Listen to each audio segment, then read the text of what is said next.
I know it is customary in good schoolwork to have an occasional quotation from authority. That sort of adds the proper note of elegance to any research program. And therefore this evening I want to read 2 or 3 very brief extracts to indicate another phase of our problem. The question is sometimes asked, who believes in Atlantis?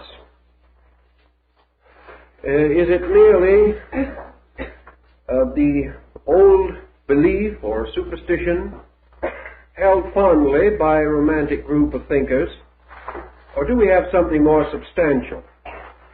And of course, hunting around in the files, I've come across a few things that might have some interest to us. I'd like to mention that in 1912, M. Pierre Termier of the Academy of Science and the Director of Service of the Geologic Chart of France delivered a lecture before the Institut Oceanographique in Paris. For some reason, no one seems to know why, this lecture was translated and published completely in the annual report of the Board of Regents of the Smithsonian Institution for the year ending June 30th, 1915. And from this translation, we have selected 2 brief notes. The French savant addressing the Institute declared, "It seems more and more evident that a vast region, continental or made up of great islands, has collapsed west of the Pillars of Hercules." He doesn't seem to qualify that, but I rather like his climax, because with the true spirit of a Frenchman, he had to really become a wee bit dramatic. So this appeared in the report of the Board of Regents of the Smithsonian Institution, quoting M. Termier.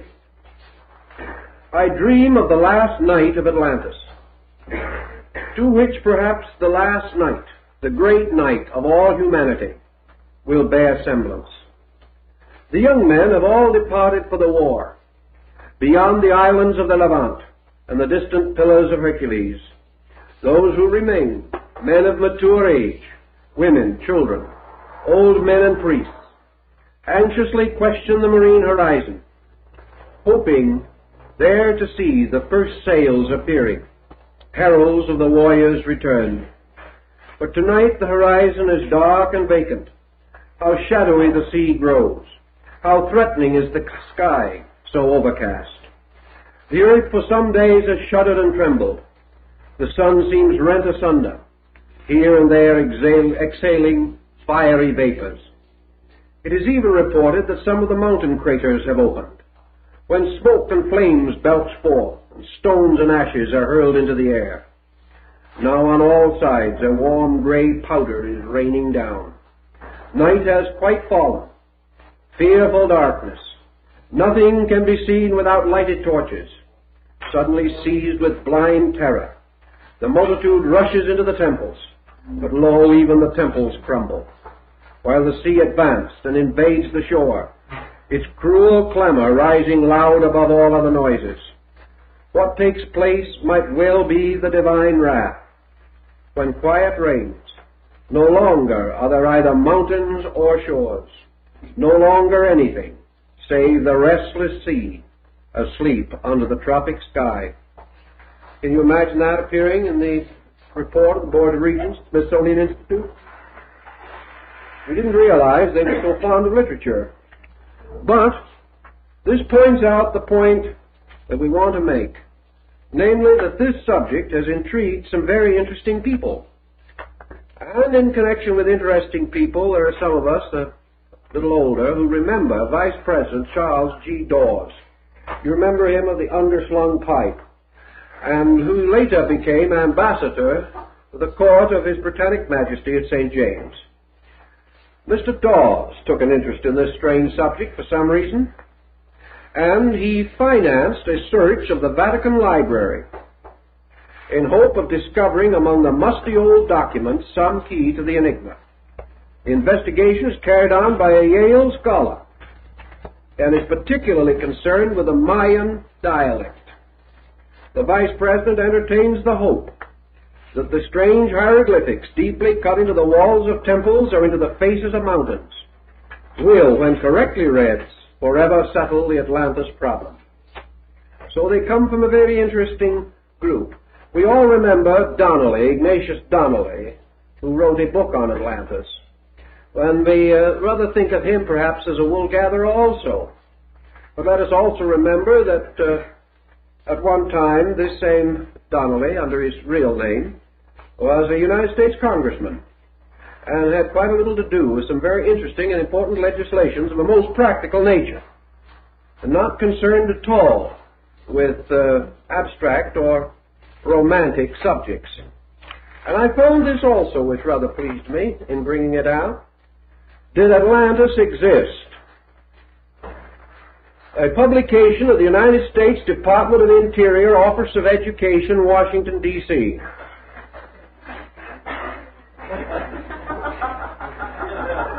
Now, I'll give you the big surprise of all.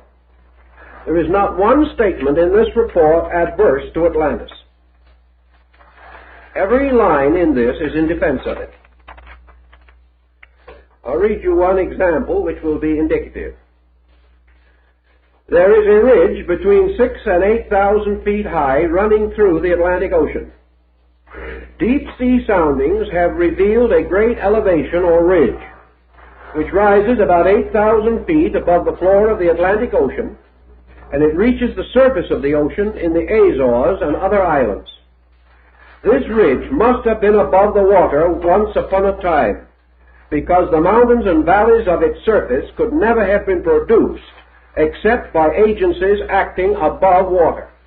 It is covered with volcanic ash, traces of which are found right across the ocean to the American coast. Now, the entire article is in this tempo.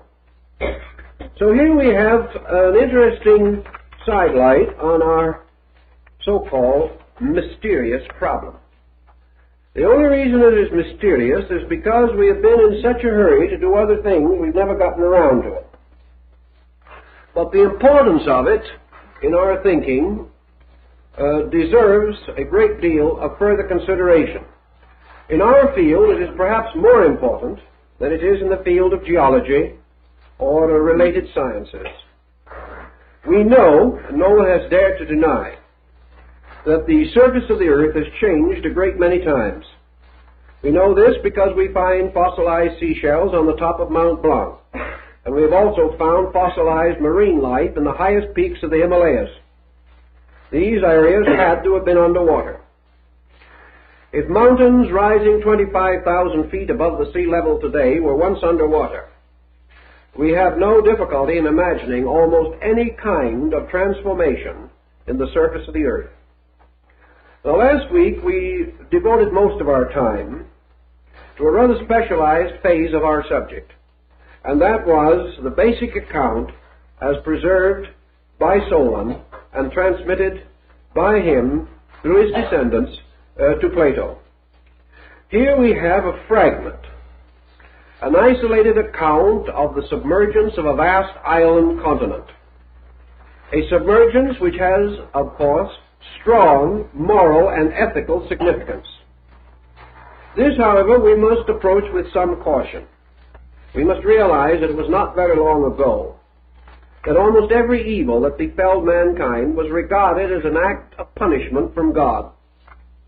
This attitude has so long persisted and is so ancient in its universal acceptance that we must realize that such an attitude would be almost inevitable, regardless of the nature of the destroying or destructive forces. We also have, however, in the story as given by Plato, only a fragment of something. This story, in order to be meaningful and intelligent, must be supplemented by such material as I just read. Material that indicates one very important point, namely that the submergence of a continent is part of a vast and continuing process which has since resulted, even in historic times, in lesser submergences or emergences from the sea of areas of land, islands, peaks, and so forth. Naturally, vast disturbances require vast periods of time. Plato makes no point of this, nor does he go any further than to tell us of a condition which existed some 10 or 11,000 years ago. Obviously, this is not and cannot be all of the story. We are further strengthened in this conviction by another logical and reasonable fact. The Atlantis described by Plato was a highly civilized, highly cultivated empire. An empire which had brought many arts and sciences to a peak of achievement. An empire which has mythologically been regarded as a great beginning area of sciences, where perhaps knowledge that we do not possess today was then available, and arts and crafts had reached a prodigious degree of unfoldment. This tells us beyond any question of doubt that we do not have all of the story in Plato. We are dealing with an incident, perhaps the final submergence of the last part of a great distribution of land and water area and surface. For the further advancement of our thinking, therefore, we must pass eastward to those great areas of philosophy and religion where scientific minds, strangely profound in their learning, have given us more of this story, have given us elements which we definitely need to complete a reasonable reconstruction. In the Oriental philosophy, Hinduism, and related philosophical systems, what we term the Atlantis story, which they use other names to signify, is not merely the account of the sinking of a continent. It is the account of the gradual growth of land and water distributions and the distributions of populations upon the surface of our planet. One of the old writings says that the Great Mother, our Earth, has shaken many races from its surface or from its back in the long periods of prehistoric time. We are inclined to agree to this, that for a vast period of time, peoples have been growing and developing upon this planet, and that it is quite inconceivable that man, as we understand man, should have emerged as recently as we would like to imagine. If, however, in the course of ages, vast and incredible catastrophes occurred, it may be a long time before we are fortunate enough to hit upon some of the vital facts, largely due, perhaps, to the circumstance that so much of the disputed area is now deep under seas and oceans. To the Oriental thinker, therefore, Atlantis is not merely an island in the Atlantic. Atlantis is a distribution of continents. Atlantis was not just in what we call the Atlantic basin. Atlantis was all over the earth. It was a distribution similar to our present distribution. Children going to school today learn about Europe, Asia, Africa, Central and South America, Australia, and other parts of the world. We use a map or a terrestrial globe in which this distribution is obvious to us. The Indian thinker likes to refer to this present distribution as the great Arya distribution. In other words, we are living upon a distribution of land water areas. And on this distribution, we have dark races and light races. We have many nations, many cultures. We have a long and illustrious history. We have a mercantile, a trade, and all these things. And we have continents that are slowly but inevitably changing even as we map them. 100,000 years from now, the map will not be the same as it is today, although the differences perhaps will not be as heroic as we like to associate with the Atlantic distribution, unless, again, we run into heavy seismic occurrences. So in the East, the Atlantean continent was a distribution upon which developed and flourished the Atlantean race. Now, the Atlantean race is that which immediately preceded the great Arya migration from northern India. We do not like to use large terms in large, generous waves, but to the Eastern mind, this great Arya migration and the classics and the great writings is assumed to have moved as early as 1 million years ago. Now, of course, as we told you the other evening, the very thought of such distant times causes the modern anthropologist to shudder. He doesn't want to think of these things. He wants everything to be recent and up to date. But actually, we have much to support the belief that at a remote time, perhaps 1 million years ago, the progenitors of the Aryans, the Aryas as we know them, moved downward from the Trans-Himavat across the great Indo-Gangetic plain, through the great channels cut by the Indus, the Ganges, and the Jumna, and down these great plains moved a wandering nomadic people. This people was ultimately to conquer the world. This people was to supply the races with which we are most commonly concerned today. From the early part of these migrations came the great Arya Hindu race. From it also came the Persian, the Iranian. From it came the Greek and Latin, also the Celtic, the Anglo-Saxon, the Teuton, and finally the polyglot, which we call the American. These peoples all belong to this great Arya migration. This migration, moving downward from Central Asia, did not move into an uninhabited world. When these peoples met the original inhabitants of India, they came upon the Dravidians, a very ancient stock. And there in the world today, we also have ancient and mysterious stock, such as, for instance, the Basques and other culture groups, which cannot be traced directly either by racial structure or by language to any of the dominant cultures that we know today. These peoples moving down did not immediately expand, probably, very much beyond the boundaries of Asia. They moved down into that great land of India.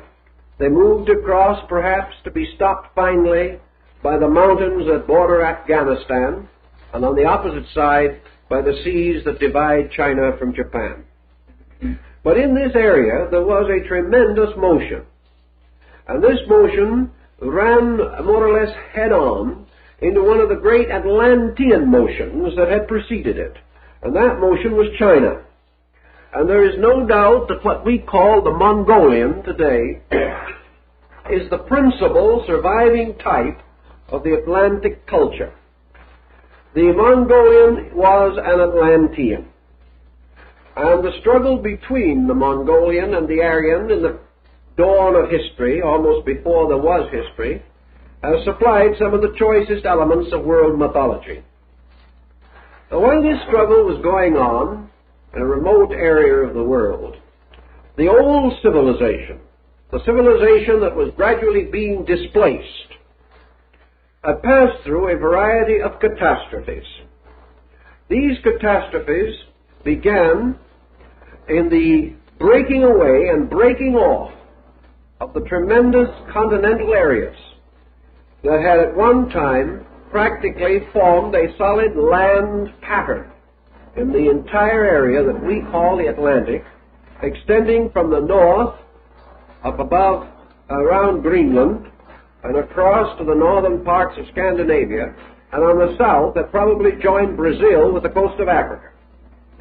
It also included certain parts of our own country now still above water, a situation that will later be more valuable to us when we begin to study the tradition on the Western Hemisphere. It also reached over into Europe, involving a great deal of what we call Western Europe, and particularly the areas of Spain, Portugal, and North Africa. In other words, we had a tremendous land area there. And over this land area, in the terms of a conquering people, in the terms of an ancient culture firmly established, we find the Atlantic Empire, supreme in that phase of the earth development, being subtly but distantly challenged by this young blood rising from the Himaba and coming southward in Asia, but so far away, so remote, that for many thousands, perhaps hundreds of thousands of years, these two cultures never came into direct impact. Certainly, there is every reason to assume that this is the case. There is also every reason to assume that gradually, what we call the Arya civilization and culture became aware of this great culture in the Atlantic Ocean area. But they were also aware that this culture was composed of an ancient people who had become master of the earth, but who had become old, tired, and weak, and were no longer able to protect or defend the great boundaries of their state. Thus, there seems to have been, at a comparatively early time, a gradual encroachment by the beginning of the Arya stock upon the old Atlantean stock. And this forms a fringe circle of legends for which we have no other reasonable explanation. This fringe circle of legends has something to do with the eternal division of human beings into two groups. These groups represented in the Persian philosophy by a battle between light and darkness, always between good and evil, between the new and the old, between youth and age. And this battle we find recorded in China, and also we find it recorded in India. Now, it's been always a question as to how it happens that to many Indian scholars, the island of Ceylon is regarded as a very ancient area, and why the Indian peoples have often associated the island of Ceylon with Atlantis. This particular point is interesting to us. You'll remember that on the island of Ceylon also are the so-called footprints of Adam. And it was believed that the first man stepping down upon the mortal earth left his footprint there. Why, therefore, this particular land should be so differentiated is worth another thought. Over Atlantis, there ruled 7 kings. These kings being tutelary to the great central government. Over the island of Ceylon, which was then known as Lanka, ruled a king with 7 heads, apparently a type of government, an order of administration, a council. This king was called Ravan, or Ravana, and he was held to be an evil person. And in the great Indian classic, the Ramayana, we find the struggle between Rama, the incarnation of the sun god, and the wicked king Ravan, king of Lanka. Now, this seems to be a thinly veiled account of an early struggle between the ancient Aryas and the Atlanteans, resulting in the discomfiting of perhaps one of the great territorial areas that had been under Atlantean sovereignty. That this is not as strange and fantastic a belief as might first appear is evident if we begin to study a little bit. Consider the power, the strength, the glory, the security of the Roman Empire, and then how, out of the distance, out of remote and wild and ferocious regions, there came a barbarian horde that overthrew the decadence of Rome, and the culture of Rome perished under the Goths and under the ancient Huns, and by those who had so little actual attained culture of their own. Decadence meeting youth, the new overwhelming the old. Every mythology in the world carries parallel stories to this. and seems to have a bearing upon our principal theme. If we wish to assume, for example, at the moment, that through a gradual distribution and redistribution of land and water areas, over a period perhaps running into 1,000,000 years or more, that the continents as we know them began to emerge as we recognize and study them on maps today. By degrees they took their present form with two exceptions. That in the area of the Indian Ocean and extending out into the Pacific, there was another great continent, Gondwana land, which is sometimes referred to as Lemuria. On the opposite side, between America and Europe, there was still a considerable insular continent, a vast island, which represented the last of the great Atlantean distributions.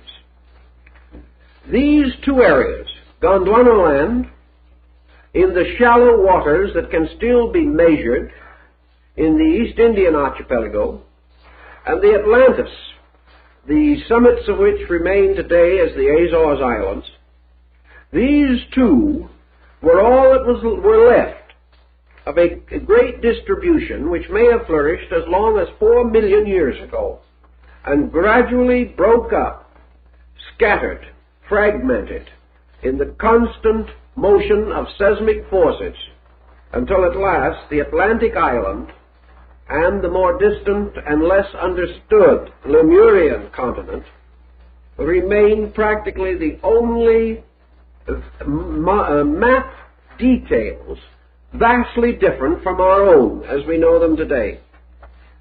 The legends and myths seem to imply that the ultimate and final form of the Atlantic island, the Poseidonus of the Greeks, perhaps remained comparatively unchanged for a long time. It may well be that the history of the Atlanteans on the island of Poseidonus, with minor changes, minor variations, and constant small encroachments, may have continued for 25 or 50,000 years with comparatively little major change. However, in this course, we know that the ancient peoples lost their contact with surrounding areas. That is, they lost their direct contact, and we do not know how much destruction was wrought in the processes which destroyed that contact. We know also from Plato that they reestablished this contact in another way, through the process of setting up vast colonization projects, by which they extended out again into the primitive areas around them, areas in which the remnants of still older peoples still existed, and more or less fulfilled the pattern which we described last week. Thus, there is no actual inconsistency between the Greek story and the Indian version. The difference lies principally in timing. The Indian version assumes a much greater antiquity and a much longer continental history than we find in the story as told by Plato.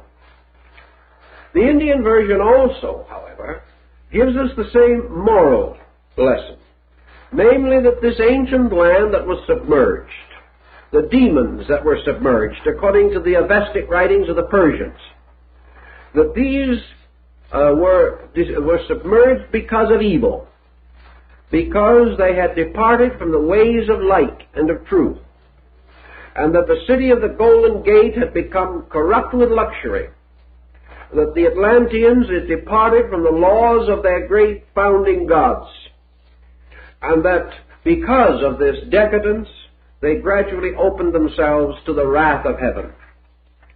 Actually, fictional writers and others have tried to fill in something of the condition of the Atlantean, and from the Oriental versions we gain other rather useful notes.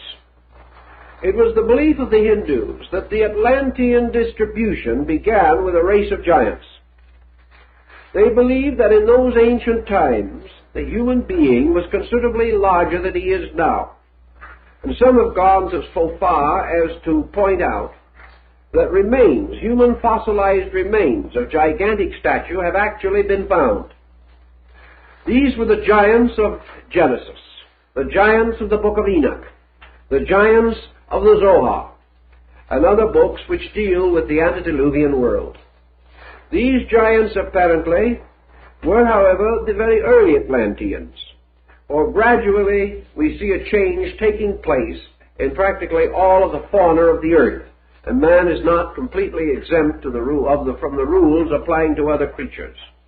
We are not surprised or amazed when we reconstruct the skeletal remains of the dinosaur or the brontosaurus or any of these vast prehistoric mammals.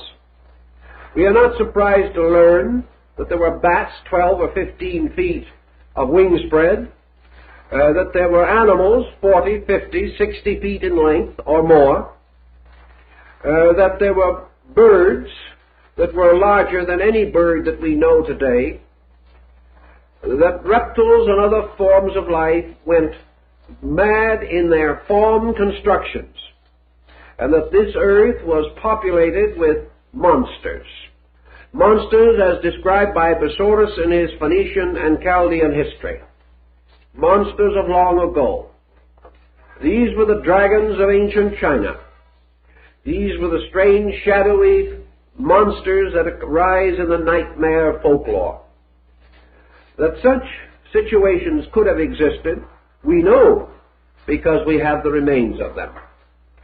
That man himself may also have been included in this process, this gradual reduction of size over a long period of time, a reduction resulting from the need to differentiate the mental structure of man's life.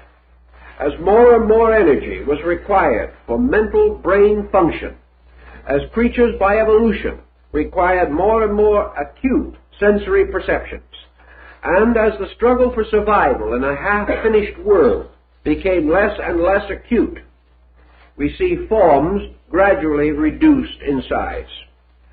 We observe the gradual diminishing of animal size, and we perhaps can sympathize with the Oriental or the other ancient thinker who believed that man passed through a somewhat parallel diminishing of stature. The Oriental, however, does seem to like to remember the Atlantean as a person of heroic and vast proportion, a kind of giant, a giant in comparison to other men, perhaps 8 or 10 feet in height, certainly larger and stronger than those with whom we are usually acquainted. However, in time, this also seemed to have diminished until today the remnant of the Atlantean, as we know him, is a person of ordinary stature. Now, if we go back to our Indic mythology and our Chinese mythology, with which we are especially concerned, we note something of great interest to this point. Nearly all of the ancient heroes, the ancient gods and godlings of the East, were giants. When represented in statuary or carving, they are always represented larger.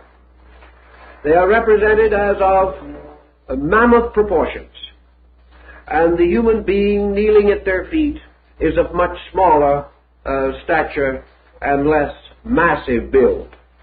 Now, we are told, of course, that this can be a symbolical situation, that by size is indicated spiritual importance.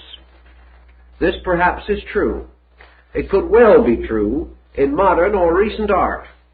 But did our remote ancestor have the same feeling when 5, 6, 8,000 years ago he carved in this way? Was he acquainted with our explanation?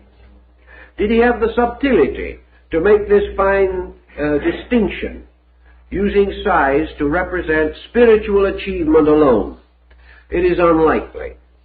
It is more likely that he was basing his art concept either upon legend or lore, which related to the actual existence of giants or of persons of extraordinary stature.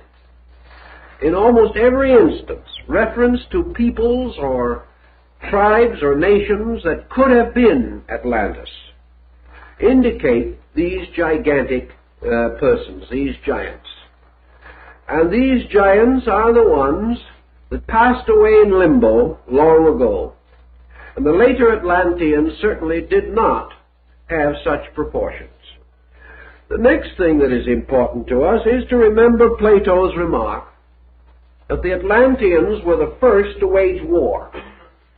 So let us go back a little bit, both in the East and West, perhaps definitely in the East, to see about these wars.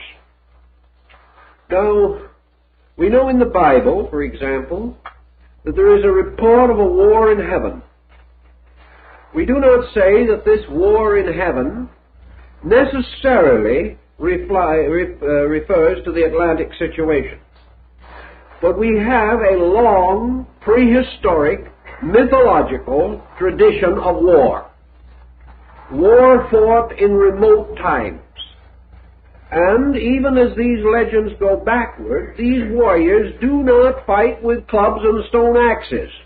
And in your ancient mythological representations of prehistoric war, we have the gods fighting. We have heroic beings hurling thunderbolts. We have magnificent creatures in gilded armor and in bronze mail riding upon war chariots in the sky. We have great armies moving, not as bushmen or as some aborigine, but the armies of light and darkness, the armies of good and evil, the armies of Michael the Archangel, splendid, magnificent productions of artistry at a time when, according to our modern thinking, these people should have been wandering around in fur robes, if any, wielding stone axes. What about these ancient wars that were fought before the earth was formed, according to the Indian tradition? Wars for space, wars for earth and sky, wars between the Suras and the Asuras, wars between the Rishis and the Arhats of magic and the awful sorcerers and demons that dwelt in the dark underworld. These wars were splendid campaigns, and they went back a very long way. There is no history that does not have them. There is no legendary that does not remember them. And the fact that these legends were written, compiled, or memorized 3,000 or 4,000 years ago has no difference. These wars were always fought long ago, even then. Far before the dawn of history, before there were men, there were monsters and giants fighting in the earth and in the sky, like the Greek Titans, and the strange emblematic and symbolic Hyperboreans that came down from the winds of the north, and against whom the Greeks felt so great a terror. All this seems to bespeak something that is not just what we have generally assumed it to be. We cannot just simply say that all these ancient wars recorded in China, in Japan, in Persia, in India, in Egypt, Babylonia, that all these ancient wars are just myths. Why should they be? Why should we imagine that our more remote ancestors, who did not have our psychological complications or our addiction to romantic dramatizations, why should they have done this? Why should they have all done the same thing? And why should these wars always come long before the foundation of the nations which we are immediately considering? These wars came in the East before India. They came in the Near East before Persia and Babylon. They came in North Africa before Thebes and Memphis and the rise of the dynastic kingdoms of Egypt. Always long ago, far away, the gods and demons fought. And even in some cases, there came out of the new races heroes who fought the old demons, who fought the dragons that guarded the treasures of the earth. And out of the struggle between giants, monsters, and men, there came what Carlyle calls the hero myth. The myth of the modern man as we know him, defending himself against terrors and horrors that we have no actual record of. Where do these psychological stories come from? Let us assume that they do represent, as some of our psychologists would have us believe, kind of archetypal dreams. Yet others of our psychologists insist that man cannot dream of something for which there is no reality somewhere, that he borrows from his environment and from his memory and from the traditions of his people these things which he will gradually metamorphose into personal dreams of his own. This is largely the concept of Jung in his work on psychology and alchemy. It is the concept that man is borrowing archetypal symbolism. But where was the archetype? Where was the archetype for the war in heaven? Unless to man it represented some mysterious occurrence in the dawn of himself. An occurrence that is so remembered that, like the deluge, it is scattered everywhere, throughout the world. We know that the Egyptians have their story of the deluge, that it is upon the totem poles of the totem Indians of our Northwest, that the Hopis and Navajos have their legend of how their ancestors came up through the earth on cornstalks or reeds to escape the rising of the waters, which were the results of the anger of gods who dwelt under the earth. Their symbolism is preserved for us in their elaborate sand paintings and in many of their more interesting and important rugs and weavings.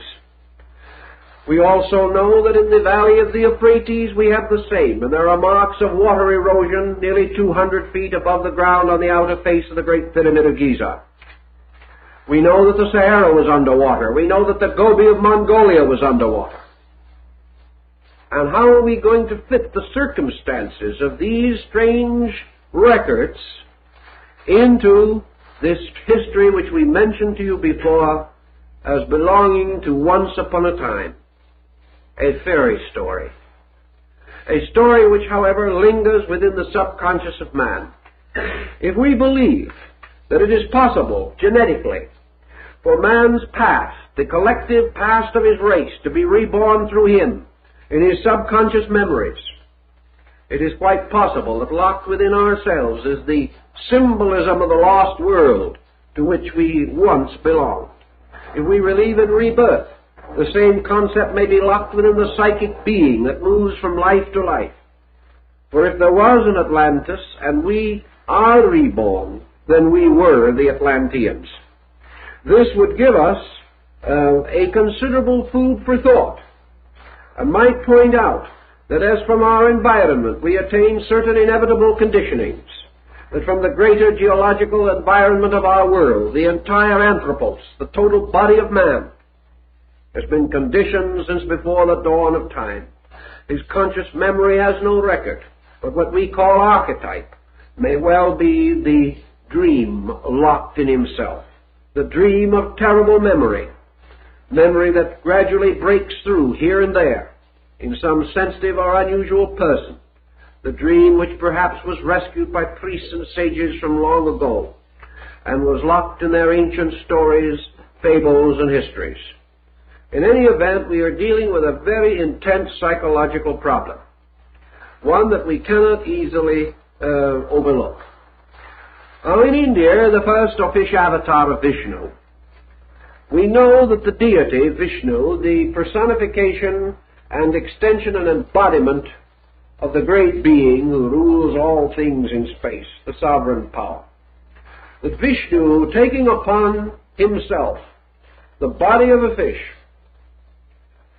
and called later in the sacred writings the one who was born from the fish's mouth, took upon himself this form in order that he might rescue a good man. So we'll go to the Hindu myth and see what we can make out of it. A long time ago, the world was ruled over by the gods, and peoples were true to the gods and loved them and served them. And finally, evil came, and selfishness and pride. And in the beginning of the Dark Age, evil became so completely rampant upon the earth that the spiritual truths were no longer regarded. And at that time a demon arose who stole away the sacred book of the law and carried it and hid it in the depths of the ocean. This demon who stole the Veda, or the law, taking away from man the light of truth, sought to enslave man with error, with false doctrines, and to lead him into bondage and servitude to the selfishness and arrogance of mortal kings. And when it seemed obvious that great trouble and great catastrophe was inevitable, there was a good man among these people, and the gods came to this good man and told him that he should build a boat, and that in this boat he should take himself and his wife and their 3 sons and their 3 daughters, or daughters-in-law, the 8 persons, and that they were to build this boat, and when the deluge came, they were to float upon the surface of the water. And Vishnu, in the form of the great fish, took the rope or cord and steered the boat through the sea and brought it and finally to safe landing. And then Vishnu, descending as a fish into the sea, fought with the great demon that had stolen away the law, destroyed the demon and rescued the Vedas and brought them back, that the new people of the new world, populated by the good man and his family, might then have again a golden age of truth.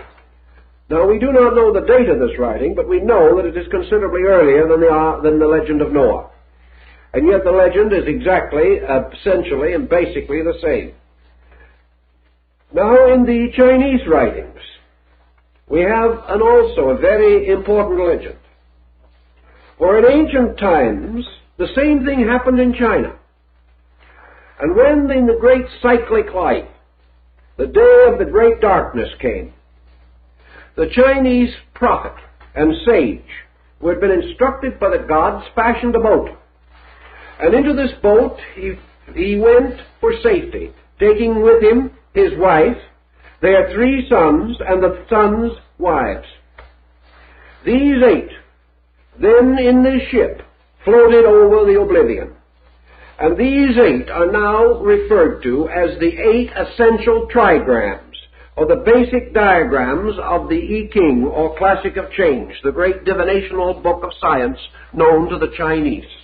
Well, they consist of yin and yang, the broken and the whole line, which are, of course, the wife of this patriarch and the patriarch himself, and the 3 positive diagrams and the 3 negative diagrams, which represent the sons and their wives. These 8 diagrams, by multiplication, become 64. 8 times 8. And these, as Confucius said, are the roots of all knowledge upon the earth. And out of this darkness, out of the great tragedy, rose again the eternal teacher, Fu He, born from the fish's mouth, who became the first human emperor, and from whose dynasty the great empire of China claims descent. And Fu He is represented usually by a face standing or rising from a mountain, carrying in one hand the brush, and making with the brush the strokes, the 8 diagrams, which are the basis of all learning.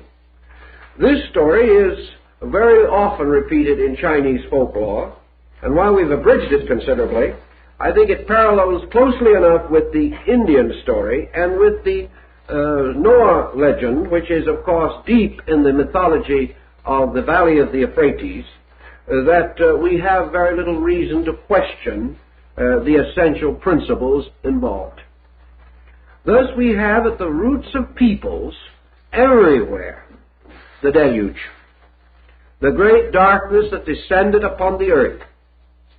Now, in the early writings as preserved in the book of Genesis, the word deluge, as we find it in the Bible, does not necessarily mean a flood of water. It means an oblivion, or darkness, a horrible catastrophe of some kind, a sort of drowning out in space. It may or may not represent actual water. In most of the legends, the type of term used will have the same general meaning. It can mean either water or oblivion. In the Chinese, it is called the water of oblivion. Now, this you can translate as you want, but it does not necessarily signify merely water. It means the blotting out, the destruction, the sweeping away, the complete obscuration of a kind of life, or a way of life, or some pattern involving the removal of a culture or a people. If this legend, then, has some foundation in a belief or in a valid doctrine, we then perhaps can appreciate why the Hindu, in thinking of this, also makes this their Noah, or their patriarch, to be the founder of a new racial order, a new pattern of life, a new dispensation of peoples, and that from him descend a new kind of world, a world in which the old has passed away. We have the same story essentially in the great writings, the Eddas and sagas of the North. We know, for instance, in the Elder Edda, we have this whole world of the gods, ruled over by Odin, or later in the Sigurd saga, we have variations of this in the great family of the Volsungen. But we have the gods living in a world apart, with a marvelous temple on the top of a mountain, corresponding exactly with Plato's description of the city of the Golden Gate. This great mountain is represented in the Eddic literature as in the Midgard, or middle garden of the world, a flat surface in the midst part of the great Yggdrasil tree, or the tree of the universe. In the midst of this universe is an island, and in the midst of this island rises a great mountain. And the mountain and the island are surrounded by sea, and the cliffs around the edge of the sea are the eyebrows of Ymir, the primordial hoarfrost giant. This island kingdom, or wonderful mountain, is connected to the plains below by a bridge of rainbow. And on the top of this great mountain is the palace of Asgard, also the great hall of Valhalla, where the soldiers and heroes feast forever. Here also is the throne of Odin, where he sits, judging the world with his one eye that peers out over everything. And gradually, in the course of time, according to the runes and the fates, and according to the warnings of Erda, the great mother of the earth, who is to represent, in a sense, the planet itself, the worms gnawing at the roots of the tree of life, gnaw through the roots, the great tree, the world of the gods, the mighty palace of Asgard, all of the glory that we have in the great Götterdämmerung of Wagner. All this vanishes into the ocean. The seas rise, or in Wagner the Rhine rises. And little by little the world of the gods vanishes forever under the waters. And in the place of it is only darkness, night, and the new dawn that is to come. And on a high peak that escaped the deluge, in a cave, hid two persons, a man and a woman. They became the Adam and Eve of the new race, and they remembered only in their dreams and in their thoughts and in their fancies the ancient world of the gods that was gone forever. Now take all your legend away from this for a moment. Bring it straight down to the most simple possible interpretation. And this great saga of the North, this pathetic tragedy that was sung by the bards and the skalds, this is actually an almost exact parallel to Plato's description of the Atlantic disaster. Here on the great plain of Ragnarok, Odin and his armies of light fought against the armies of darkness under Loki and the Fenris wolf and the Midgard serpent and all the forces that came out of darkness and the ghosts and souls of the evil dead in their ships made of human fingernails. All these legends, you can reduce the legend. You can take away the dressing and the drama. But what remains seems to be the story of the destruction of an antediluvian world. A world that had once been. And this Asgard, this temple of the gods, seems to very closely resemble the mysterious temple of the city of the Golden Gate, rising in the peak in the midst of the island of the lost Atlantis. That such could have been the case, that these legends could have arisen from this source, it is difficult to deny. The stories are too consistent, the details too parallel. If then such is the case, and such might well be the case, let us again consider the gods upon Olympus, the great godlings of Greece, the gods upon the strange mountain of the north in the ancient Egyptian mythology. What was the heaven world of the Greeks? Was it truly a spiritual state far beyond the sky? Was it a place where divinity in absolute and eternal virtue dwelt forever? Actually, no. Nor is this true of the gods of India, great Indra and his court. Nor is it true of the gods of Egypt, great Ammon and his retinue.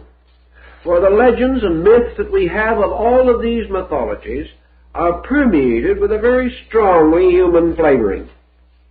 We like to assume that perhaps men did not devise gods better than themselves, and therefore had trouble imparting to their deities virtues that were dim in their own conscience.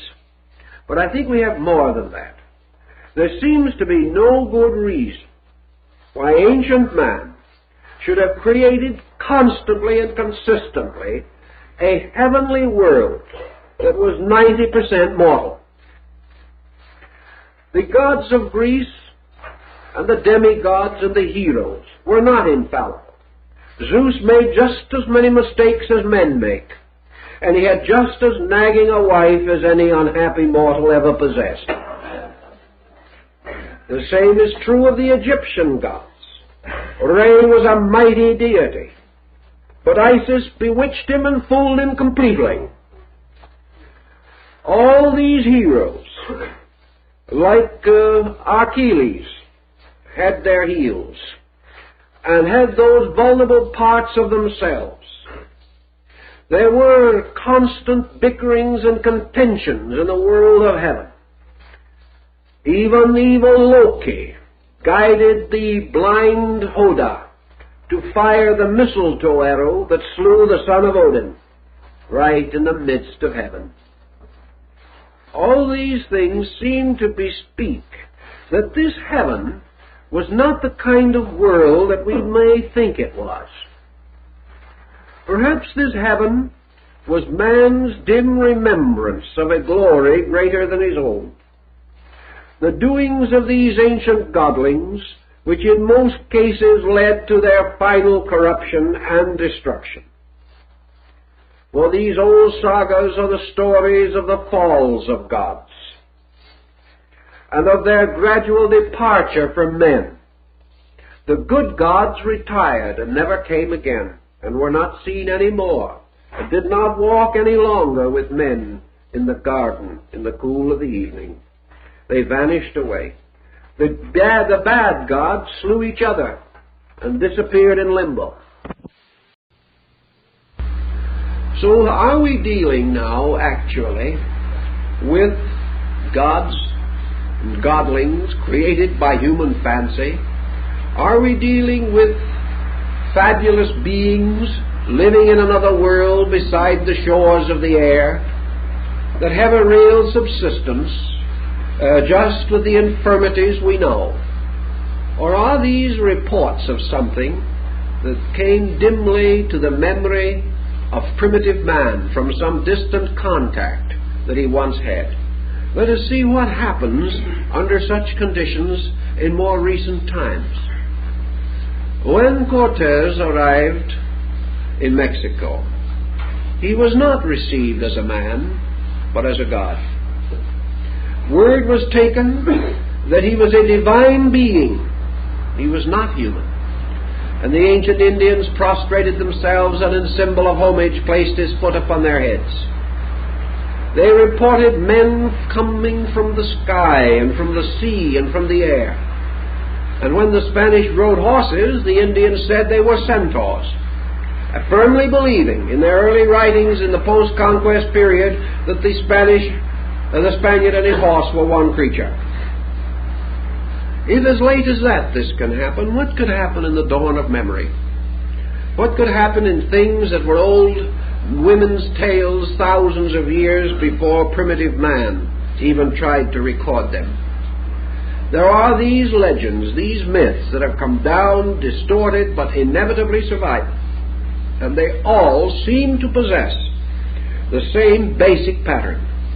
And they seem to suggest that this world of the gods, that in every mythology preceded mankind, in every region and in every area, that this was a kind of real world, a world that some way preceded the kind of civilization and culture that we know now.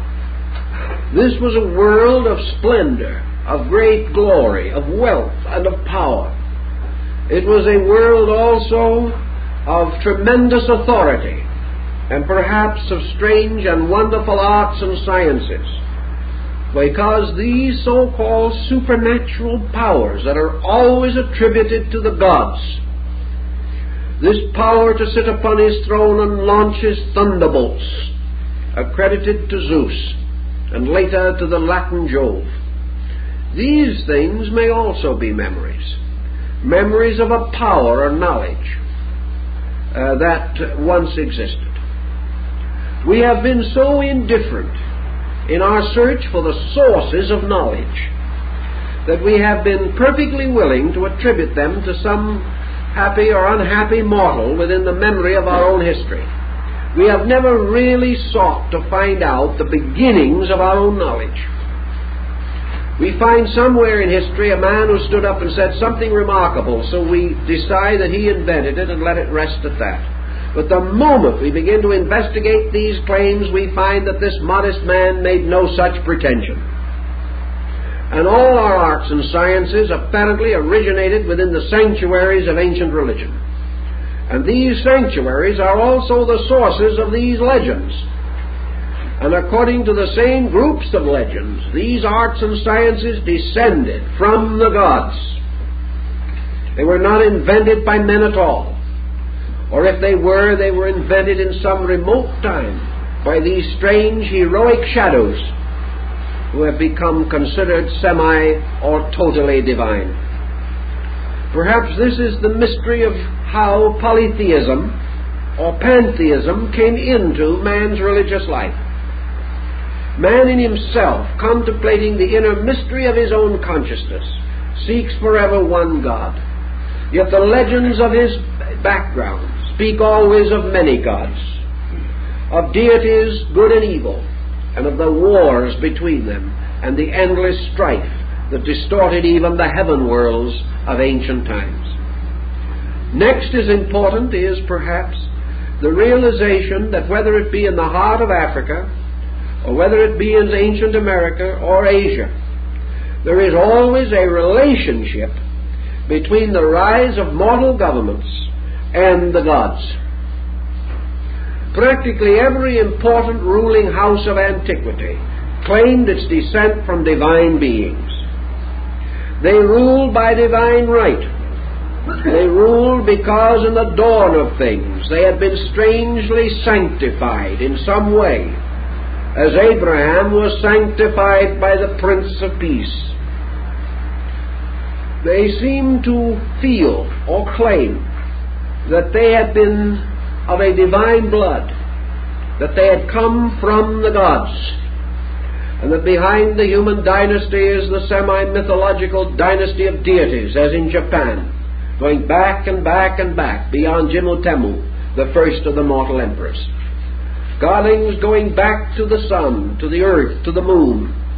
The great Rajput houses of India claiming their descent from Rama, the sun god, or Surya, the solar orb itself, or any one of the great spiritual authorities that belong to the age of the Ramayana and the Mahabharata, to the great age of myths. Now, we've already mentioned the relationship of this age of myths to our Atlantic problem, and I think we are fully justified in beginning to contemplate this broad picture of a world that had attained to a considerable degree of advancement long ago, and that this advancement was blocked, stamped out, destroyed, but that the memory of it lingered on and will always continue to linger, and because of this memory has become an essential part of the spiritual, intellectual, moral, and even physical lives of practically everyone who has lived since that time. That from these have come the symbols and the great teachings and the great beliefs. Now, in the light of the same thing, let us assume for a moment that we are seeking to discover the axis or the central theme of the Atlantean culture. We have, of course, so little to go on, but we have something. And we have a number of points that are of interest to us. What was the great religious symbol among the Atlanteans? We have every reason to believe, from what we know, that to them the serpent was the symbol of God. We have also reason to believe that, as was later used by the Egyptians, and several of the early Phoenician historians and Roman historians were convinced, as we mentioned before, that the Egyptians were the Atlanteans who could not go home because of the destruction of their land after their invasion of Athens, or attempt to invade Athens. The royal symbol of the Egyptians was the serpent coiled upon the forehead of the solar crown. And in the crowning of the Egyptian pharaoh, the crown of the north and south was always adorned by a coiled serpent placed directly in the center of the forehead above the nose. This symbol also comes to us from the great serpent balustrades of Angkor Wat. And on the Angkor Wat symbols, and in many other parts of India, including the serpent of eternal time upon which Vishnu sleeps in the ancient Vishnu Puranic literature, we always have a serpent with 7 heads. Now, Plato tells us that the Atlantic continent was composed of 7 principal islands, over which rule 7 princes. We have already learned of the 7 heads of Ravan, king of Lanka, the Indian Atlantis. We have also constant reference to this peculiar septenary, the septenary of creating gods at the dawn of things. And we have the 7-headed Naga. We have the mysterious symbol, which many have firm conviction must have originally represented deity in the ancient Atlantean rites. We also know that this serpent appears wherever we have the motion of the so-called Atlantean or Mongolian culture. We have the mysterious serpents of Gobi. We have the serpent in the symbolism of Tibet and China. We have the serpent gradually metamorphosed into the 5-clawed dragon, the imperial symbol of China. A strange and wonderful emblem. We know that the dragon lore and the dragon symbol came more and more to be associated with the magician and the sorcerer. We also have the mysterious serpents of Latin America. Quetzalcoatl, the feathered serpent, was a good deity, not an evil one. We have the mysterious stone heads. We have the rattlesnake ceremony, with the rattlesnake as the messenger between man and the earth in the rites of the Quiches and other tribes of the southwest part of our continent. We have it among the Zunis and the Hopis, and even among the Navajo peoples. These symbolisms of the serpent with a raised head, we have generally associated with the serpent of evil. But even in the Bible, we are told, "Be ye wise as serpents, and as gentle as doves, harmless as doves." The combination of the bird and the serpent, the feathered serpent of Gobi, Mongolia, the flying seraphs, the symbols always of the ancient initiate kings, the symbols of the secret masters of magic in ancient times. And it is believed that by this, the Druids, who received it also, and used it twisted as a serpent symbol around the Orphic egg. That among these ancient peoples, this symbol had to do with the magnetic field of the earth. To them, the serpent was the symbol of pure life. To them, it was also the symbol of energy and of power. And the control of power and the directing of energy seems to have had something to do with the rising wisdom of the old Atlantean savants or priests. There is the consistent and continuous report that among these peoples certain sciences were advanced, until man, having attained to a level of knowledge greater than his morality, having come into a power greater than his virtue, turned this power to the exploitation of his own kind, and gradually, through skill, devised methods which unbalanced the natural equilibrium of natural elements, and as a result of that, loosed the great volcanic fires upon himself. When the priests discussed with Solon the mystery of the lost Atlantis, they told him that it was destroyed by fire, but that there would be another race rise that would be destroyed by an invisible power moving in the air. We have remembered this legend, we have thought about it, and we cannot but wonder if the strange power that brings death in the air is not close to some of the things that we are presently concerned with. Now, in the last 25 years, the problem of Atlantis has become of great importance, but it goes back earlier than that. I can say rather safely, I think, that from the time of the Neoplatonists of Alexandria to the rise of Francis Bacon in the 17th century, one heard very little about Atlantis. Men at that time were concerned with it only as the possibility of a land to be explored in the West. It came to be associated with the islands of the Hesperides. It became also the Blessed Land and the Land of Hope, and efforts were made to parallel it with the mysterious land to which King Arthur was taken after he was mortally wounded at the Battle of Camelon. Actually, however, philosophically, Atlantis was not given much consideration, except as a problem of possible crisis in navigation. However, with the rise of science, with the beginning of a new way of life, we see Lord Bacon beginning to sound certain warnings.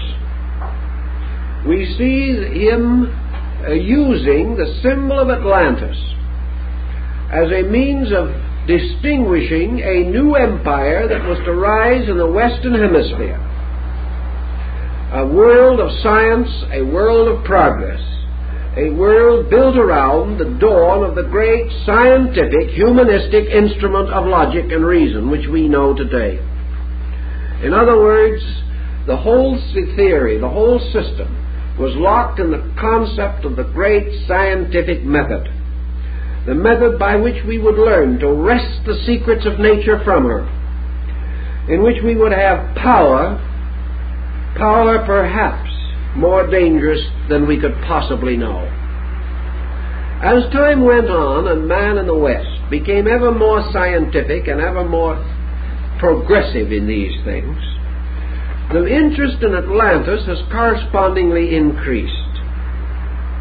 It seems that perhaps this continent was submerged not only beneath the waters of an ocean, but within or beneath the subconscious ocean of ourselves.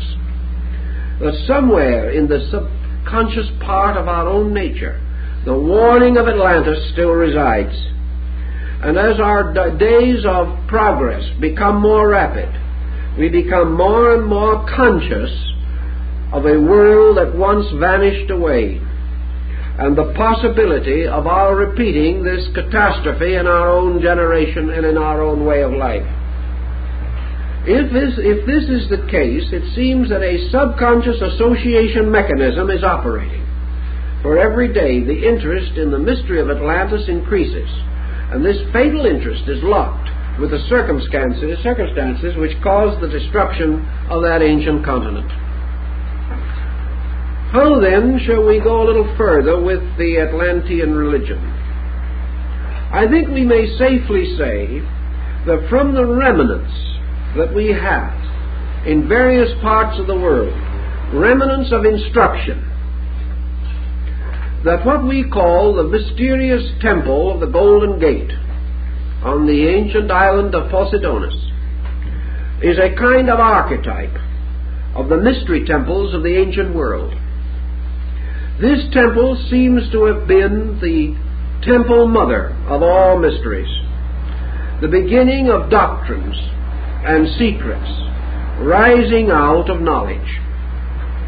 There is an ancient belief that Atlantis could produce scientists but could never produce a philosopher, that there was a certain element of reason that was deficient in these people, that they became masters of certain methods which they preserved and perpetuated with utmost skill, but that they were never able to produce the great reflective power by means of which man recognizes the depth of personal responsibility.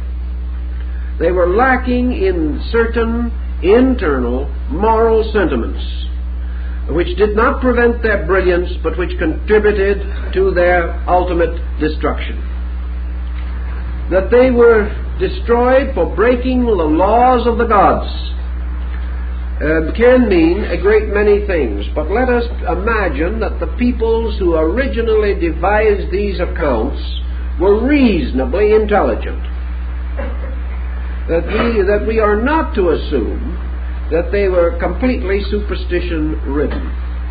If we assume what ancient wisdom assumed, what the Hindus knew and the Chinese knew, and the Greeks and the Egyptians 5,000 years ago were well aware of, and have given us good record of their awareness, then when we say that a man disobeys the gods, it does not mean that he goes against the words of some godling on a throne. Disobedience to the Word of God or to the will of God always means the breaking of natural law. That is what it always has meant and always will mean.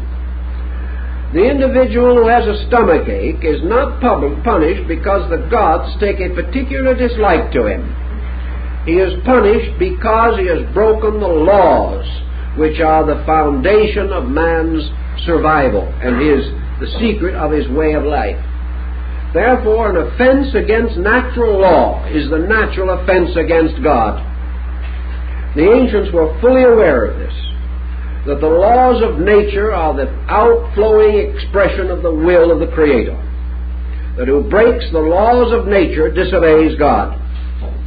This was the belief of Pythagoras. This was the belief of Buddha. This is the great moral burden of the Institutes of Manu, that these great laws exist and will be obeyed. Now, how do we disobey the laws of God or the laws of nature? The ancients declared that the way in which we disobey is when we use the powers or the knowledge or the energies or the resources that we possess contrary to proper use. That the individual who uses well is rewarded. The individual who uses badly or abuses is punished. Punishment and reward, therefore, have nothing to do with the dictates of an arbitrary personal deity. They have to do with the individuals transgressing or keeping the laws of nature, which are the visible expressions of the will of God. Under these conditions, the Atlanteans, who were punished for disobeying the gods, were undoubtedly punished for some form of conduct or action which was contrary to the rules and laws governing the way of life under which they existed. According to the nature of the catastrophe as described by Plato and also recorded in other works, these Atlanteans grew great with pride. Well, pride might be regarded as the form of disobedience, but pride in itself produces only minor catastrophe. It is the proud man who suffers ultimately. But we do not assume that the proud man is going to be destroyed by a bolt of lightning. Pride, arrogance, and as the Indian reports suggest, a man believing himself to be greater than the gods, and thereby declaring himself to be free of their laws, making laws unto himself, believing that his own will is stronger than universal will, believing that his own desires are greater than universal desire, that this constitutes the disobedience referred to. This is also, of course, the basis of the rebellion of Lucifer. And in the rebellion of Lucifer and his destruction by the archangel Michael, the casting of Lucifer into the abyss, together with the great monster, and all this vast accumulation of heavenly stars, this battle between the psychopompus of heaven, the army, chaplain, and master of the Lord, and Lucifer, seems to suggest again a parallel to the Atlantic deluge. The casting of Lucifer into the abyss seems to have to do with the humbling of great pride. Now, when we grow proud, it isn't the fact that we think we have better clothes or a better home or something that takes the dangerous form of pride. The pride that causes destruction is nearly always pride of mind, pride of will, and the kind of pride that causes man to lose his universal kinship with life around him. It is the pride of the Pharisee of the New Testament who gave thanks that he was holier and greater than others. But this pride even so is childish unless it inspires or impels the individual to an open rebellion. If it causes a people or a nation or a race to violate collectively the laws of the world in which they live, then such a people may well bring itself to destruction. The implication all the way through the story, the nature of the destruction, the record of the Egyptian priests, and all of these things seem to imply that the Atlanteans had in some way become possessors of secrets of nature, secrets which they were able to abuse, secrets the abuse of which constituted so vast an iniquity that in some way it unbalanced the natural equilibrium of the world and caused a terrible disaster. Now, that man's action can, under certain concerted circumstances, create disaster is not an unstudied phenomenon. For a parallel between pestilences, seismic catastrophes, earthquakes, tidal waves, and similar things, as these in their periodicity follow closely upon wars and civil strife, records of such parallels have been kept. And we know that every great social outburst of mankind on a destructive level has been followed by natural disaster. If, therefore, for some reason and in some way, this outburst was sufficiently great to cause a serious disturbance within the spiritual atmosphere of the planet, it is quite possible that this disturbance could have resulted in a catastrophe. Therefore, the assumption has been always among the writers and students of this phase of the subject that the Atlanteans in some way got hold of what we call science, some form of it. Something perhaps which has been so completely blocked from our minds that we cannot even find it again, by means of which they gained control of great creative energies. And by means of these energies, which they had learned to control, they abused and perverted this power, forming what was called black magic, which is said to have begun with them. and through their perversion, the transforming of the serpent of wisdom into the serpent of death, they broke the law, and the gods hurled against them this full weight of their wraths and displeasures, the gods being the offended laws, striking back at the offenders. This leads naturally to the next question. What kind of laws and how did the Atlanteans break these laws? What are we dealing with? We have no record or evidence today, although we have legend. We have no proven record today of the mechanical skill of these ancient people. We have some intimations. Some things have been found that might possibly cause us to suspect that they had advanced considerably on the levels of mechanistic achievement. But we have no absolute proof of this. We do have, however, from the old legends, that the evil one, the power of the adversary, the black magician who stole away the Vedas in India, the people of the world who had grown evil in the story of Babel and the deluge. We have constantly in the ancient writings the concept of magic, of sorcery, of some kind of infernal skill with which man was able to perform these diabolical things which caused the wrath of the gods. As you go back into the great institutions of ancient religion, you find the records of the struggles of magic. You find arising out of the old ways the conjurer, the necromancer, the wizard, the sorcerer. And these words we use today so broadly, so generally, so inconsistently, that they merely represent something out of a fairy story. We have no idea what these terms might imply if separated from a very prosaic and very inadequate comprehension of them. The old Indian systems of thought suggest definitely that the great tragedy of Atlantis was due to the procedure which led finally to the organization and integration of the human mind. That the mind was involved in this mystery.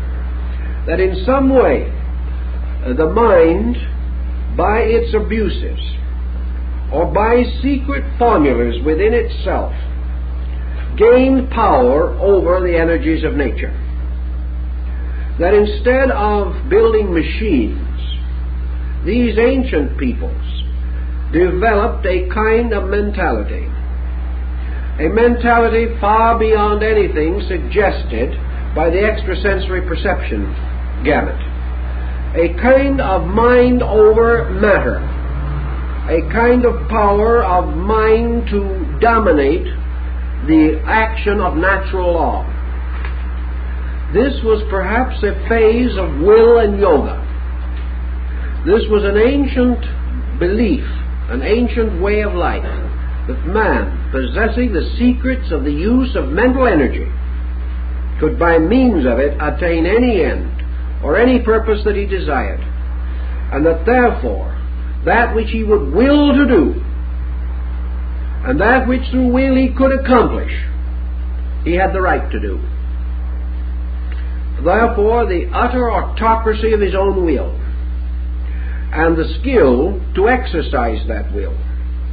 The story of miracles coming down from the gods of the past, deities who blasted mortals with a glance, deities who wiped out races with a word of power.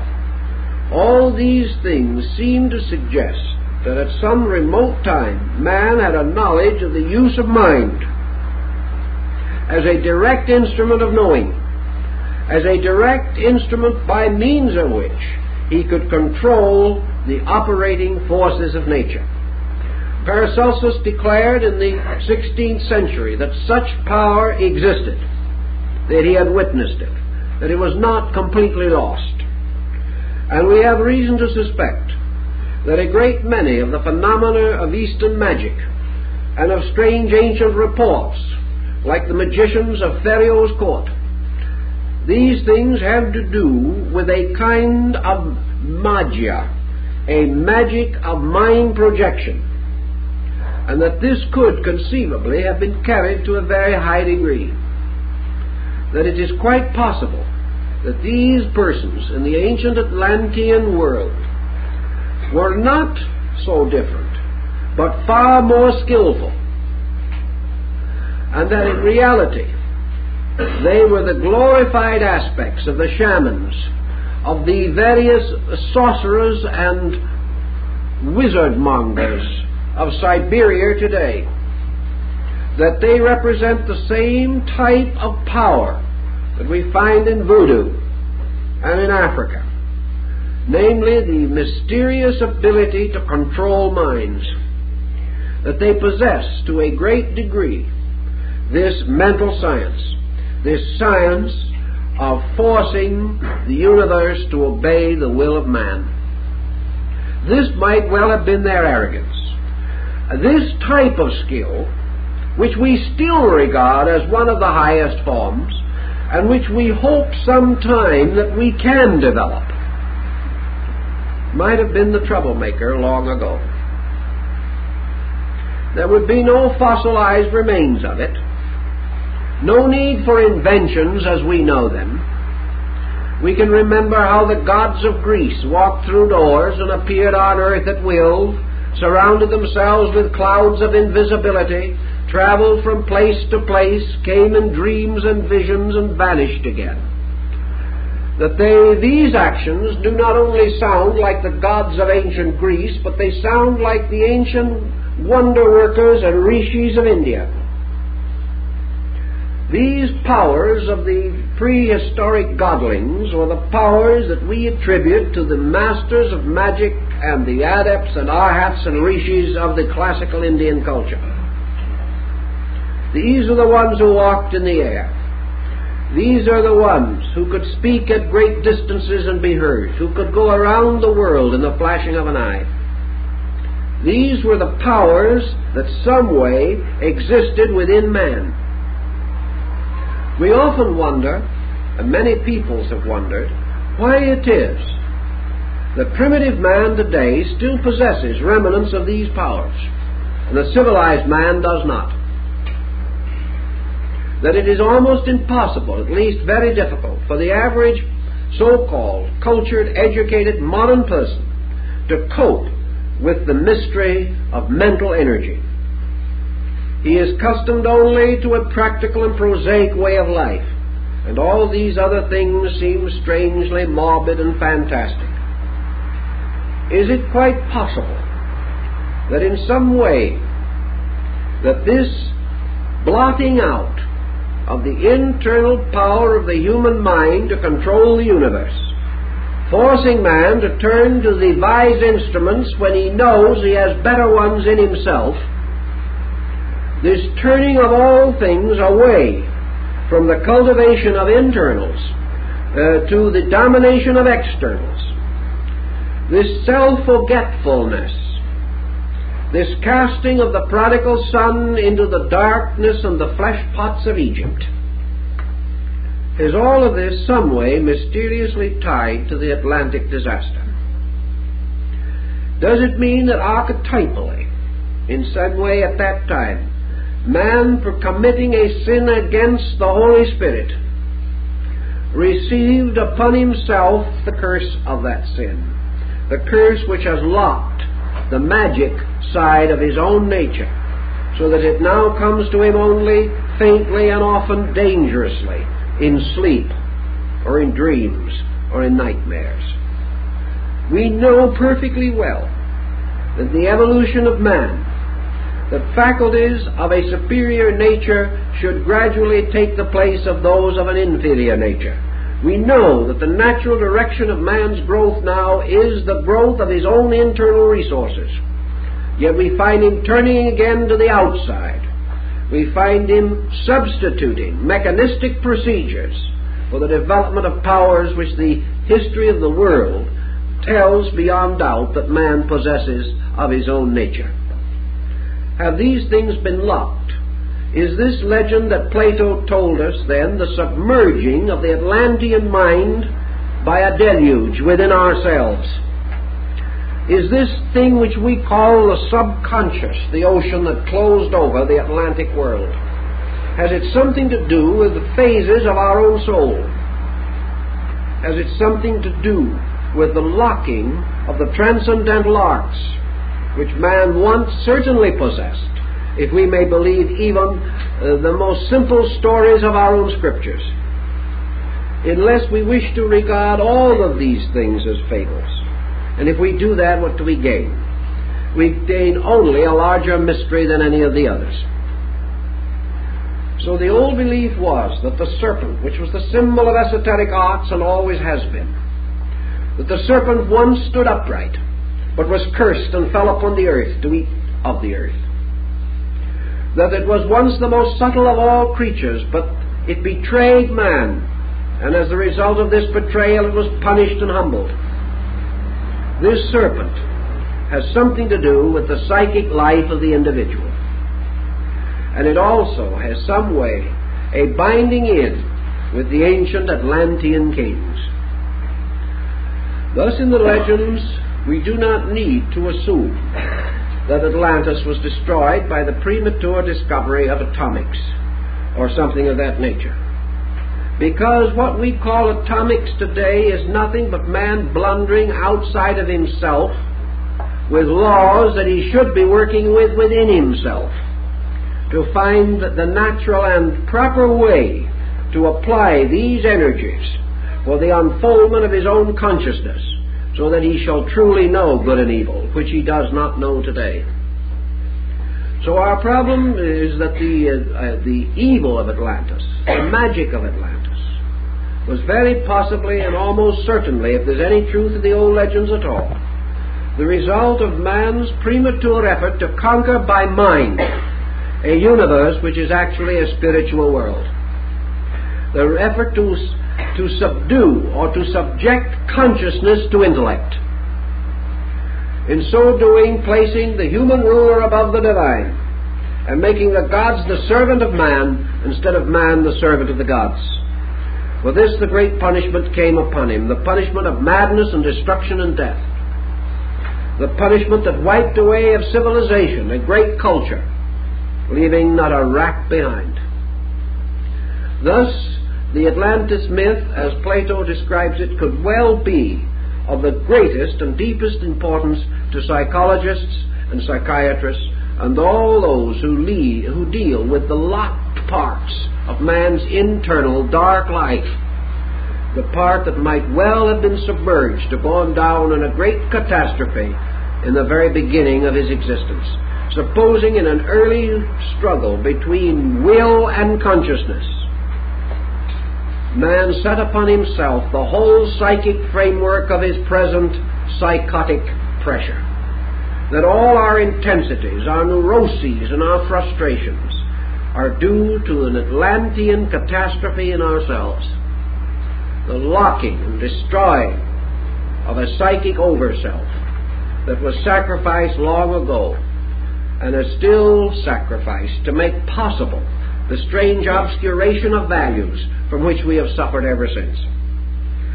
Now there's another interesting point that we might bear in mind, and that is that it is said that in Atlantis, there is a legend, that the Atlantean was left-handed. Now just exactly what does that mean? If we are to study this a little bit, let us take writings of various kinds that are written from left to right and from right to left. Let us go back to the old idea. And we find in ancient religion the idea that those works which are the works of God shall be performed with the right hand, and those works which are surely the works of men shall be performed with the left hand. With the right hand man shall touch clean things, with the left hand unclean things.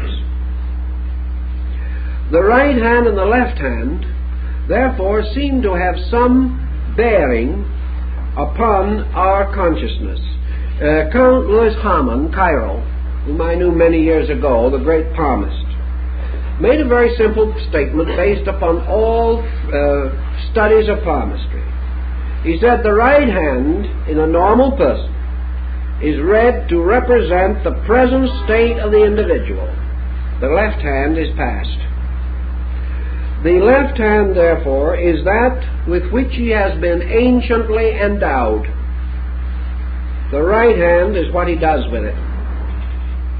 If we take this symbolism, Atlantis, the left-handed man, that which is the ancient endowment, something that has come down, something that belongs to us, and something across the face of which has been drawn a veil. The same veil that divides every human being, not only from the past behind his birth, but also from the dark source which is behind his body and his personality. The ancient rituals of the right and left hand seem to be much concerned with this. For in sorcery, certain things had to be done with the left hand. Magic figures to call demons were done with the left hand. Magic signs to invoke angels with the right hand. The old sorcery goes on. There are some exceptions to this among some peoples, but the prevailing pattern is that this left hand is always the hand of the works that shall be concealed, that man shall not reveal to himself. This is the hand that doeth the works that the right hand shall not know. Let not the one hand know what the other hand doeth. And what the other hand doeth, in far as the ancient world is concerned, man does not know. He knows that he has come down through the veil. Why is there this veil of history? Why does everything that we seek to know about the story of man come up against a blank wall that corresponds very close with the destruction of Atlantis? Was there some psychic cataclysm at that time, not only visible but invisible? Was the principal part of this cataclysm invisible? Was the Atlantic story only a fable to describe a spiritual fact in the growth of man?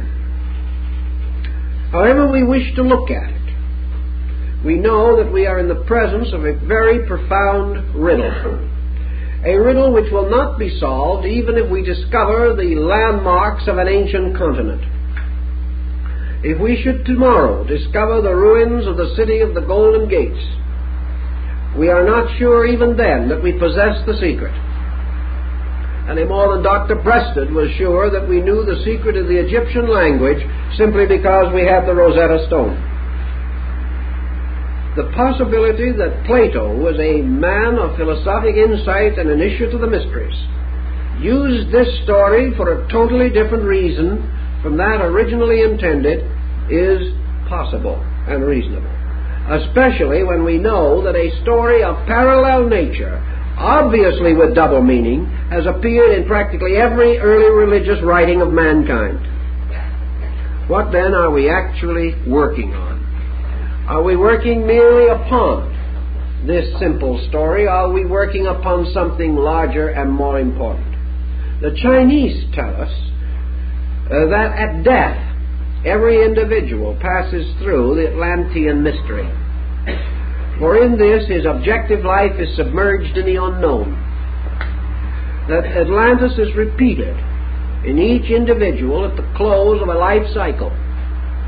And also that every 25,000 years in the great Platonic year, the Chinese say, when the sign of the equinox passes into the house or sign of the fishes, we have the great night. Now actually, we are now, therefore, enjoying that blissful interlude, because the equinox is at this time taking place in the sign of the fishes. From about the year AD 325 on for over 2,000 years, the equinox takes place in the sign of the fishes, which is, according to the Chinese, the sign of the deluge. Their symbol for this is that it is the age in which the good man and his family must carry the truth across the darkness until the dawn of another world. They expand this, the king, by explaining that in the day of darkness, when virtues fail, when is almost as in the Indian concept of the Kali Yuga, when all of the great values go into poverty, in what Plato calls the eras of sterility, the great ideals of the race languish, the great institutions of man decline, and in the words of the Hindu, every man who has an elephant shall be called a Raja. It is the time of power, the time of pretense, the time of materialism, and the obscuration, when again the book of the law is stolen by an evil demon and carried to the bottom of the ocean of oblivion. It is in that time also that the great being Vishnu, who is the Savior of worlds, who speaks in the form of Krishna to Arjuna at the Battle of Kurukshetra. Krishna says, when virtue fails upon the earth, then I come forth. And according to the ancient Chinese, it is in this age in which the good man and his family in the boat are going across the great sea of darkness that the deity in the form of the fish comes to guide the boat to the safe haven. Thus, apparently, the Chinese and the Hindus both recognize that the age of the fishes is the time in which the great ideals of man must be preserved and protected by a few, that they will not be popular, that they will not control, that the great and good things will struggle quietly and silently for survival, that in these days false things shall be called great, and great things shall not be known, but that by virtue of the grace of the divine power, the mysterious patriarch and his family, symbolizing those of noble insight, shall be carried safely across the darkness, and from their dreams and ideals shall come forth the progeny of a new world. This, accordingly, is also a Chinese concept of the Atlantis cycle. There is no doubt also that in the great Brahmanic year of India, the year composed of 4,320,000,000 mortal years, that this is surrounded by the great pralaya, the sleep of the gods, and that the Atlantic story can also bear upon the great dissolution that follows all cycles, the alternating days and nights of Brahma, the outpouring and the inflowing of universal life, and that in the inflowing, when the silence and darkness comes, then the seeds of life, the germs of life, the archetypes of life, move like a little ship upon the surface of the darkness and are carried across the oblivion to the coming of the new day, just as the soul and life seeds of the Holy Arhat are carefully preserved and carried across the darkness from embodiment to embodiment. Thus there are many allegories involved in this whole problem, and upon the greater the lesser has been built, and upon the lesser the greater has been conceived. These things the Hindus studied mathematically and astronomically, tying it all into one gigantic picture. And they believed that all things follow patterns, therefore that to possess the key to one of these great cyclic patterns is to understand the principle underlying all of them. By such concept and by such analogy, we have an eternal Atlantis myth, a myth which has to do with the dying of worlds. We have a small Atlantis myth which has to do with the dying of men, and we have between another Atlantis myth which has to do with the dying of races, with the endless changes in the forms and patterns of things. We also in every instance find that this dying is due to abuse, due to the exhaustion of resources, and perhaps therefore the Indian saint is not so wrong, when he says that all dying is due to abuse, and that the individual who attains perfect contemplation and the perfect transcendence of consciousness over mind is immortal, therefore cannot sink under the ocean or go into the darkness of some lost world. There are so many ways in which we can approach this lesson. From the Greek side, the moral. From the Eastern, the Hindu and the Chinese side, the rational. The strange, deep involvement in law, in magic, in use and abuse, and of the great struggle of mind and matter, and finally the struggle of mind and consciousness. And I think that the great purpose of the New Atlantis would be well achieved if man can achieve the conquest of consciousness over mind, that he can free himself from the polarized existence of the mind, free himself from the strange delusion which has possessed him of so long, this delusion of power, this delusion of ambition, this delusion of possession. For Plato tells us, for these things the Atlantean died, because in the search of them he gained a skill which he used selfishly, becoming a black magician, accomplishing his end by compromising his relationships with the universe. It is by these ambitions also so fell the angels. It is by these same misuses that modern man has drenched himself and his world in blood since the beginning of history. If, therefore, this solution lies somewhere, it must lie within man. It must lie in the correction of the basic faults which destroyed Atlantis. And these faults which have destroyed every man and every woman since Atlantis. These faults of selfishness.